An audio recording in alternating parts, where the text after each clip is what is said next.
Welcome to my channel try to cook Swarna KCP. ఈరోజు పన్నీర్ పులావ్ ఏ విధంగా తయారు చేసుకోవాలో చేసి చూపిస్తాను.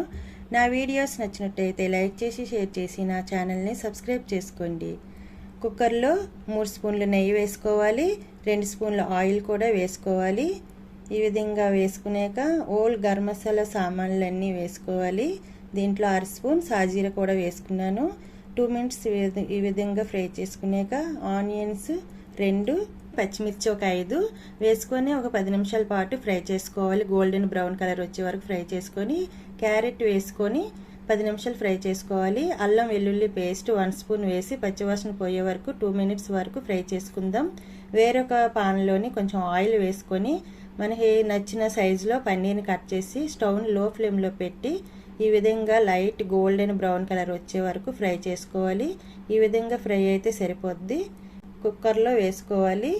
కారం 1 స్పూన్, పసుపు 1/2 స్పూన్, ధనియాల powder 1/2 spoon, garam masala powder 1/2 spoon వేసి ఈ విధంగా ఒక 2 మినిట్స్ వరకు ఫ్రై చేసుకున్నాక నానబెట్టుకున్న బాస్మతి రైస్ గ్లాసున్నర వేసుకుంటున్నానండి. వేసుకున్నాక ఒక 2 మినిట్స్ ఈ విధంగా ఫ్రై చేసుకుందాం.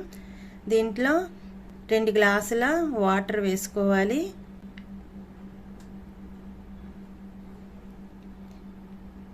స్పూన్నర సాల్ట్ వేసుకున్నాము. కరెక్ట్గా సరిపోద్దండి. ఇప్పుడు వీటికి దీంట్లో కొంచెం కొత్తిమీర, 1 స్పూన్ నెయ్యి వేసుకోవాలి. 10 జీడిపప్పులు కూడా వేసుకుందాం. ఇవన్నీ కూడా శుభ్రంగా కలిపి 2 విజిల్స్ వచ్చే వరకు కుక్ చేసుకుంటే సరిపోద్దండి. ఈ విజిల్స్ వచ్చిన వెంటనే ఆవిరంతా పోయాక తీసుకోవాలి. ఇది పొడి పొడిగా ఉండి చాలా టేస్ట్గా ఉంటుంది. పన్నీర్ పులావ్ రెడీ అయిపోయినట్టుగా.